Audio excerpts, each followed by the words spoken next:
जय जय रघुवीर समर्थ. समर्थ म्हणतात की वेळेला आपल्याला महत्व देता आलं पाहिजे. समर्थ म्हणतात की वेळेला आपल्याला महत्व देता आलं पाहिजे.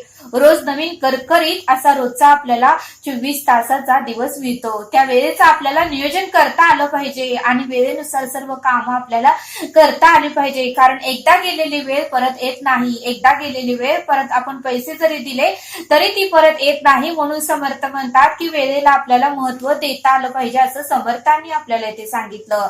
आणि म्हणून समर्थ म्हणतात की मरे एक त्याचा तुझ्या शोक वाहे, अकस्मात तोही पुढे जात आहे. पुरे ना जनी लोभ रे शोभ त्याते, म्हणून पुन्हा मागुता जन्म घेते.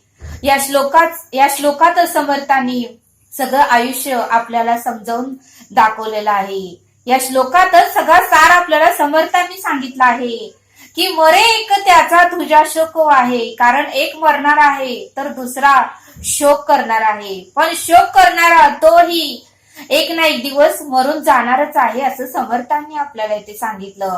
आणि म्हणून समर्थ म्हणतात की वेळ आहे तोपर्यंत आपल्याला त्या वेळेचा सत्कर्मात आपल्याला ते वेळ घालवता आली पाहिजे असं समर्थ आपल्याला इथे सांगतात. आणि म्हणून समर्थ म्हणतात की 1 कोटी रुपयाचा हिरा अंधारात हरवला तर त्याला शोधण्यासाठी 5 रुपयाची मेणबत्ती उपयोगी पडते. 1 कोटी रुपयाचा हिरा अंधारात हरवला तर त्याला शोधण्यासाठी 5 रुपयाची मेणबत्ती उपयोगाला येते. म्हणून समर्थ म्हणतात की एखाद्या गोष्टीचे महत्व हे त्याच्या किमतीवर नसते तर त्याची योग्य वेळ आल्यावरच आपल्याला कळते असं समर्थांनी आपल्याला इथे सांगितलं. आणि म्हणूनच समर्थ आपल्याला एक बोध सांगतात. एका गावामध्ये एक श्रीमंत शेठ राहत होता आणि तो भरपूर दिवसभर त्याचा व्याप असायचा. भरपूर काम असायची. मोठा सेठ होता. भरपूर पैसे मिळवत होता. रोज पहाटे 5ला उठायचा. संध्याकाळी 12-12:30 वाजायचे झोपायला. दिवसभर काम करत होता तो. पण एक दिवशी मात्र यम त्याला न्यायला आला. एक दिवशी मात्र त्या शेठला यम न्यायला आला आणि त्यावेळेस मात्र तो शेठ घाबरला आणि यमाला म्हणाला की मला तुम्ही अजून 1 वर्षभराचं आयुष्य द्या. मला तुम्ही अजून 1 वर्षभराचं आयुष्य द्या. कारण माझं हे आयुष्य फक्त कामामध्ये, व्यापामध्ये आणि ह्या उद्योगधंद्यामध्येच गेलेलं आहे. त्यामुळे मला जगायला वेळच मिळालेला नाही आणि मी आनंदाने कधीच जगलो नाही आणि मला फक्त तुम्ही 1 वर्षाचं आयुष्य द्या. त्यावेळेस यम म्हणाला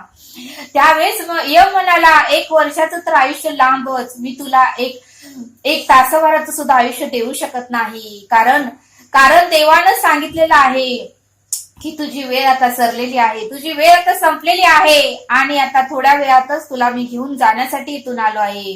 त्यावेळेस मात्र तो शेठजी त्या यमाला बोलू लागला की मी कधी माझ्या बायका मुलांसोबत दिवाळी साजरी केली नाही. मी कधी माझ्या बायका आणि मुलांसोबत दिवाळी कधीच साजरी केली नाही आणि मी दसरा हा सण ही त्यांच्यासोबत कधीही साजरा केला नाही. कधी त्यांना मी घेऊन खरेदीलाही गेलो नाही. त्यांचा मी बर्थडे ही सेलिब्रेशन केला नाही. कधी कोणासोबत मी मनसोक्त गप्पा मारल्या नाही. की मित्रांबरोबर कधी मी हॉटेलमध्ये जेवायला गेलो नाही. कधी मी तीर्थयात्रेला माझ्या आई वडिलांना घेऊन गेलो नाही. तर कधी हा निसर्ग मी डोळ्यांनी भरभरून पाहिला नाही. मी कधी घरच्यांना फिरायला नेलं नाही. मी शांत बसून व्यवस्थित बसून कधी जेवण केलं नाही. मी जे ताटात असेल तेच खात होतो. वेळ मिळत नव्हता म्हणून आवडीचे पदार्थही मी कधी खाल्ले नाही. कधी आई वडिलांची सेवाही मी कधी केली नाही आणि मुलांसोबत मनसोक्त मी खेळलो नाही. त्यामुळे तुम्ही मला 1 वर्षाचं तर आयुष्य द्या. मी तुम्हाला 50 लाख रुपये देतो, पण मला तुम्ही 1 वर्षभराचं आयुष्य द्या. त्यावेळेस यम म्हणाला की तू मला कोटी रुपये जरी दिले तर मी तुला तुझं आयुष्य आयुष्य जास्त देऊ शकत नाही. कारण मला परमेश्वराचा परब्रह्माची आज्ञाच आहे आणि तुला आता इथून मी घेऊनच जाणार. आणि त्यावेळेस मात्र त्या शेठजीला त्या यमानं घेऊनच गेले. मग समर्थ म्हणतात की त्या शेठजीने आयुष्यभर पैसा कमवण्यासाठी वेळ खर्च केला. त्या शेठजीने आयुष्यभर पैसे कमवण्यासाठी वेळ खर्च केला. पण मिळवलेला पैसा खर्च करण्यासाठी मात्र त्याच्याकडे वेळ शिल्लकच राहिलेला नाही. मिळवलेला पैसा खर्च करण्यासाठी मात्र त्या शेठजीकडे वेळ शिल्लकच राहिला नाही. आणि म्हणून समर्थ म्हणतात की पैसा मिळवा, पण एवढंही त्याच्यामध्ये गुंतू नका की आयुष्य जगायचंच तुम्ही विसरून जाल. आणि म्हणून समर्थ म्हणतात की तुम्ही आयुष्य जगून घ्या, कारण ही एकदा गेलेली वेळ आपण किती जरी पैसे दिले तर परत येत नाही. आणि म्हणून समर्थ म्हणतात की वेळेला महत्व द्या आणि वेळेतच तुम्ही योग्य तो सत्कर्मात तो वेळ घालवा, असं समर्थांनी आपल्याला इथे सांगितलं. समर्थ म्हणतात की पैसा कमवण्यासाठी इतका वेळही घालवू नका. समर्थ म्हणतात की पैसा कमवण्यासाठी इतका वेळही घालवू नका की तोच पैसा खर्च करायलाही तुमच्याकडे वेळच राहणार नाही, असं समर्थांनी आपल्याला इथे सांगितलं. आणि म्हणून समर्थ म्हणतात की वेळ दिसत नाही. म्हणून समर्थ म्हणतात की वेळ तर दिसत नाही पण बरंच काही आपल्याला दाखवत असते. वेळ तर दिसत नाही पण बरंच काही आपल्याला दाखवत असते. आणि म्हणून समर्थ म्हणतात की प्रत्येक दिवसाचा आपल्याला आनंदाने स्वागत करता आलं पाहिजे आणि प्रत्येक दिवस आपल्याला आनंदानेच घालवता आलं पाहिजे, असं समर्थांनी आपल्याला इथे सांगितलं. आणि म्हणून समर्थ म्हणतात की वेळेची किंमत ही पैशापेक्षा जास्त आहे. म्हणून समर्थ म्हणतात की वेळेची किंमत ही पैशापेक्षा जास्त आहे, कारण गेलेला पैसा आपण कमवू शकतो. समर्थ म्हणतात की गेलेला पैसा आपण कमवू शकतो, पण गेलेली वेळ आपल्याला काही केल्या कमवता येत नाही. कमवता येत नाही. पैसा जरी दिला तर ती गेलेली वेळ परत आपण आणू शकत नाही. आणि म्हणून समर्थ म्हणतात की वेळ आहे तोपर्यंत त्याचा सदुपयोग आपल्याला लावता आलं पाहिजे. म्हणून समर्थ म्हणतात की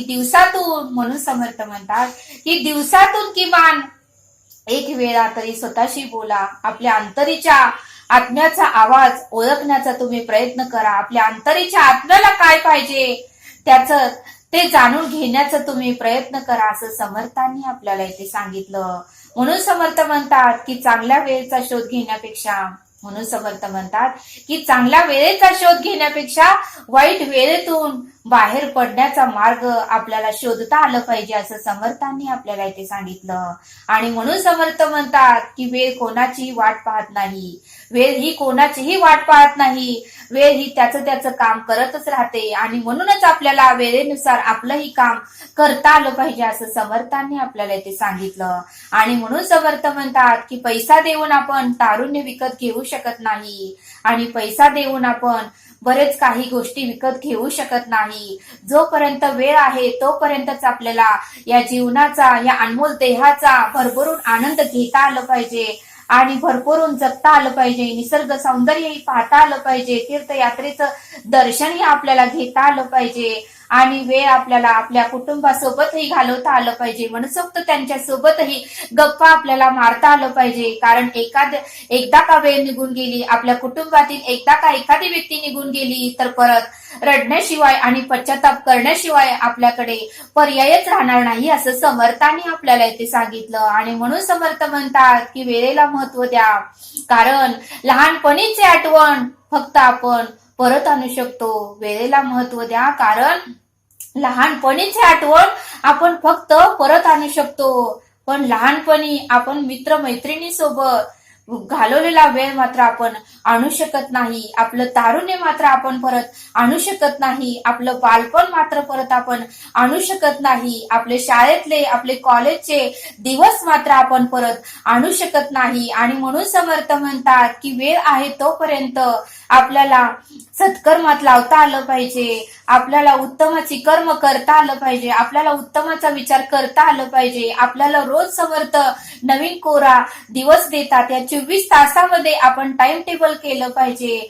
परमेश्वराच्या नामस्मरणासाठी सुद्धा सकाळी आणि संध्याकाळी थोडा वेळ आपल्याला काढता आलं पाहिजे. आपल्या आई वडिलांशी आपल्याला गप्पा मारण्यासाठी वेळ काढता आलं पाहिजे. आपल्या आई वडिलांची ही सेवा आपल्याला करता आलं पाहिजे. एखाद्या मंदिरात जाऊन आपल्याला त्या परमेश्वराचं दर्शनही 10 मिनिटं जाऊन करता आलं पाहिजे. एखाद्या मैत्रिणीसोबत आपल्याला गप्पा मारता आलं पाहिजे. आपल्या भावना त्याच्याशी व्यक्त करता आलं पाहिजे. आणि म्हणून समर्थ म्हणतात की वेळ आहे तोपर्यंतच तू सावध हो, कारण एकदा वेळ गेली की परत आपण ती वेळ आणू शकत नाही. आणि म्हणूनच समर्थ म्हणतात की वेळ आहे तोपर्यंत त्या वेळेचं सत्कर्मात आपल्याला लावता आलं पाहिजे आणि ती वेळ उत्तमाची आपल्याला घालवता आलं पाहिजे आणि त्या वेळेमध्ये आपल्याला अखंड नामस्मरण करता आलं पाहिजे. कारण एकदा का यम आपल्याला न्यायला आला की परत आपल्याला पश्चाताप होतो की हे काम करायचं राहिलं, ते काम करायचं राहिलं, आपण उद्या करू उद्या करू, उद्या हा दिवस कधीच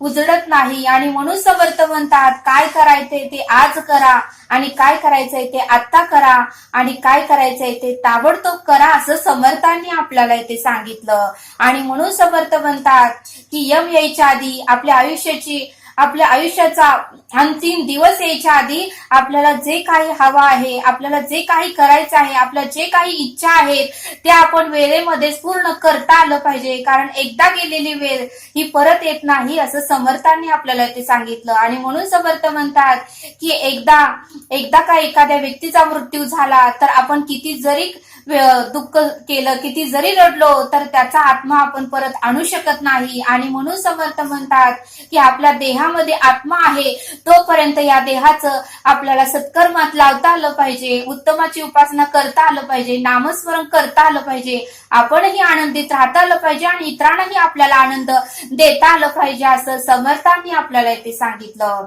समर्थ आपल्याला एक श्लोक सांगतात, फुकाचे मुखी बोलता काय वेचे, दिसंदिस अभ्यंतरी गर्व साचे, क्रियेविन वाचाळता व्यर्थ आहे, विचारे तुझा तुझ शोधून पाहे. या श्लोकाचा अर्थ समर्थ सांगतात की हे म्हणा, तोंडाने फुकटची बडबड करण्याने काय साधते, तोंडाने फुकटची बडबड करण्याने काय साधते, पोकळ पंडिताच्या गोष्टी करून कसलाही लाभ न होता मनामध्ये दिवसेंदिवस स्वतःच्या ज्ञातेपणाचा गर्व मात्र साठतच जातो.